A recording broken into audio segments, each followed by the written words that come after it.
పంపించి అది ఇట్లా ఇది ఇట్లా మాట్లాడితే సరిపోతుందా? మీ రైట్. బాధ్యత రైట్. మీరు నాగేంద్ర చేయాలి. గారు సమయం లేదు. పార్టీలో ఎమ్మెల్యే అంట అసెంబ్లీకి అడిగినాడంట. రైట్. వెంకటరెడ్డి గారు ఒకటి సరే, వీళ్ళు వల్లభనేని వంశీ అంశం వచ్చినప్పుడు వీళ్ళు అనేది ఏంటంటే మాకు బాధ్యత లేదు, మాకు ప్రభుత్వానికి ఏం బాధ్యత, ఆయన అంటే ఎక్కువ తినేసి ఎక్కువ వచ్చేసింది. మరి నేను కూడా చంద్రబాబు నాయుడు గారి గురించి అట్లా మాట్లాడొచ్చు కదా. ఎందుకంటే చంద్రబాబు నాయుడు గారు బెయిల్కి అప్లై చేసేటప్పుడు ఆయన 15 సంవత్సరాలుగా డయోపతి మియోపతి ఏదో పెద్ద డిసీజ్ ఉందని, అసలు ఒళ్ళంతా దద్దుర్లు ఉన్నాయి, కూర్చోలేకపోతున్నా, అసలు నిలబడలేకపోతున్నా, కన్ను కనపట్టల్లా, ఈ విధంగా బెయిల్ తెచ్చుకున్నారు సార్. మరి వాళ్ళకి వచ్చి ఒక మాట, ఇంకో వాళ్ళకి వచ్చి ఒక మాట. ఇక్కడేమో మనిషి కండిషన్ క్లియర్ గా కనపడుతుంది, అక్కడేమో చంద్రబాబు నాయుడు గారు అన్ని రోగాలు ఉన్నాయని చెప్పి రాజమండ్రి నుంచి 14 గంటలు వచ్చాడు విజయవాడకి. 3 గంటలు వచ్చేదాన్ని 14 గంటలు ర్యాలీలు చేసుకుంటూ వచ్చాడు. మరి చంద్రబాబు నాయుడు గారు కూడా మరి అవన్నీ ఉన్నప్పుడు అది అవతల వాళ్ళకి కొట్టింది ఖచ్చితంగా. ఎందుకంటే ఆ మాట అన్నప్పుడు ఖచ్చితంగా అది అనుభవిస్తారు, తొందర ఏం పడద్దు. రెండో అంశం వచ్చేటప్పటికి ఇక్కడ కొడాల నాని గారికి లుకౌట్ నోటీసులు అన్నారు కదా. కొడాల నాని గారికి అట్లా పాస్పోర్ట్ లేదండి బాబు. ఎంత దారుణం అంటే వీళ్ళు ఎలా ఉంటాయంటే మీరు అన్నది హైదరాబాద్ లో ఆయన ఏదో పాస్పోర్ట్ సృష్టించుకున్నారని ఇంకో చర్చ కూడా నిన్న ఏదో తెర మీదకి వచ్చింది. అంత ఈజీ కాదులేండి, అంత ఈజీ కాదు. ఎందుకంటే ఆయన ఆంధ్రప్రదేశ్ రాష్ట్ర పౌరుడు, ఆయన ఓటు ఆంధ్రప్రదేశ్ లో ఉండి మొత్తం ఎంటైర్ ఆంధ్రప్రదేశ్ ఆయన అడ్రస్. తెలంగాణలో మీరు ఒక మంత్రి, ఆంధ్రాలో మంత్రిగా చేసిన అతను ఈ తెలంగాణలో పాస్పోర్ట్ కి అప్లై చేస్తా అంటే అంత పిచ్చితనంగా, అంత తెరితనంగా మాట్లాడే వాళ్ళకి రాసే వాళ్ళకి ఉండాలి. ఎందుకు వచ్చింది ఈ అంశం అంటే, ఓ తెలుగుదేశం నాయకుడు సంబంధించి శ్రీనివాస్ ఎవరో ఒక అతను వెళ్ళి కంప్లైంట్ ఇచ్చి వచ్చాడు, డీజీపీ గారికి కంప్లైంట్ చేశాడు. ఆయన వెళ్ళిపోతాడు, కంప్లైంట్ ఇచ్చేసి ఏమండి కొడాలని పారిపోతాడేమో చూడడానికి కంప్లైంట్ కానీ లుకౌట్ నోటీసులు ఇచ్చారు.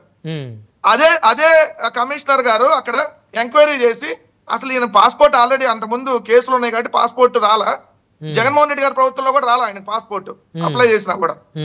సో ఆయనకు పాస్పోర్ట్ లేదు, కానీ చూడండి పాస్పోర్ట్ ఉంది, పారిపోతున్నాడు అని చెప్పి ఎంత దుష్ప్రచారం అంటే అంత దుష్ప్రచారం. నిన్న ఆయన సంజయ్ కన్వెన్షన్ సెంటర్ లో ఆయన నిన్న ఏదో ఫంక్షన్ మ్యారేజ్ ఫంక్షన్ అటెండ్ అయ్యారండి, అటెండ్ అయ్యాడు, మీరు చూసారు.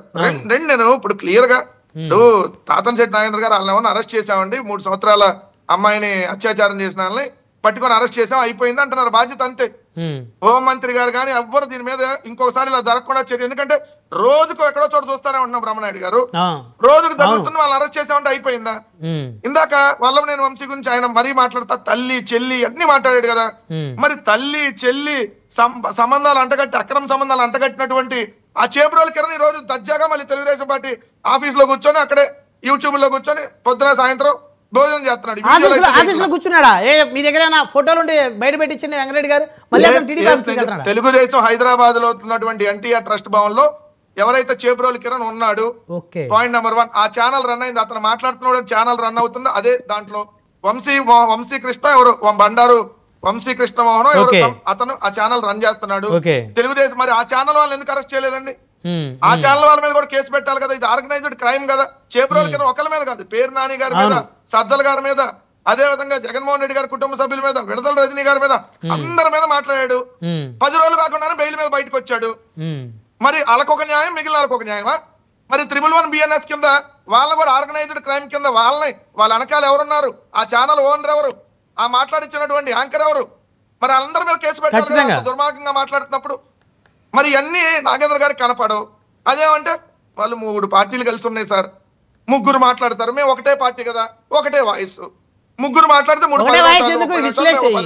వస్తుంది, ఎక్కువ వాళ్ళే కనపడుతుంది కాబట్టి అదే డామినేటర్ కనపడుతుంది, అంతమించి ఏముంటది ఇక్కడ. కాదు ఇక్కడ మీది ఒకటే వాయిస్ అని అనొద్దు. అక్కడ వాళ్ళు ఉంది ఇద్దరే, టీడీపీ జనసేన. ఇక్కడ మీరున్నారు వైసీపీ నుంచి, అక్కడ అనలిస్ట్ గా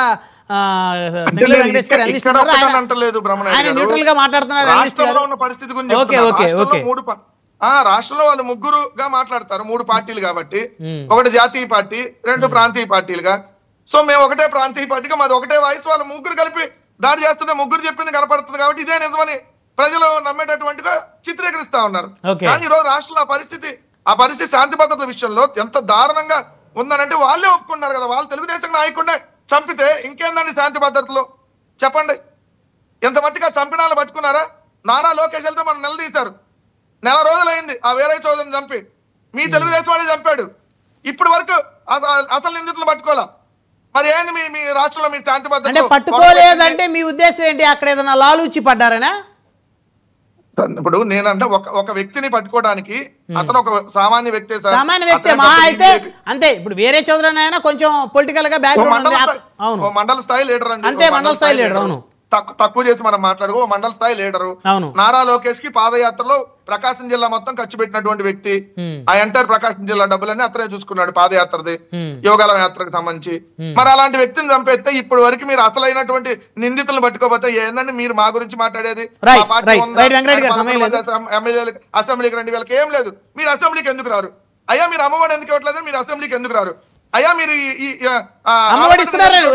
రేపు జూన్ 1వ తారీఖు నుంచి, జూన్ నెల 1వ తారీఖు నుంచి అమ్మఒడి ప్రారంభం అవుతుందని ఆల్రెడీ చెప్తా ఉన్నారు, మంత్రులు కూడా చెప్తా ఉన్నారు. ఎంతమంది ఇంట్లో బిడ్డలు ఉంటే ఉచిత బస్సు కూడా పోయిన రైట్ రైట్ సమయం లేదు వెంకటరెడ్డి గారి, సమయం లేదు. జనవరి, సంక్రాంతి, ఉగాది చూద్దాం. ఇప్పుడు అట్లా కాదండి, జూన్ లో అమ్మఒడి ఇస్తామని అన్నారు, తల్లికి వందనం ఇస్తామని అంటున్నారు. ఇవ్వకపోతే ఖచ్చితంగా మీరు మాట్లాడొచ్చు వెంకటేష్ గారు. నేను ఉచిత బస్సు కూడా అట్టానే అన్నారండి. సంవత్సరంలో అన్ని పండుగలప్పుడు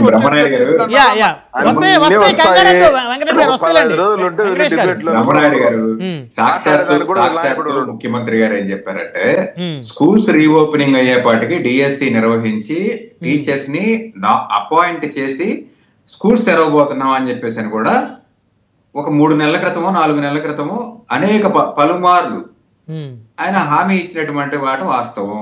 మరి ఈ రోజు వరకు డిఎస్సికి సంబంధించినటువంటి ఎగ్జామినేషన్ జరిగిందా?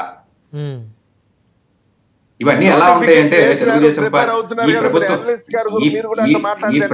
ఈ ప్రభుత్వం నోటిఫికేషన్ పడింది, అప్లికేషన్ వేశారు, అందరూ ఉత్సాహంగా ఎగ్జామినేషన్ ప్రిపేర్ అవుతున్నారు, బస్సులు కొన్నారు, డ్రైవర్లు పెట్టారు, బస్ స్టాండ్లు పెట్టారు, కానీ ఉచిత బస్సు రాదు.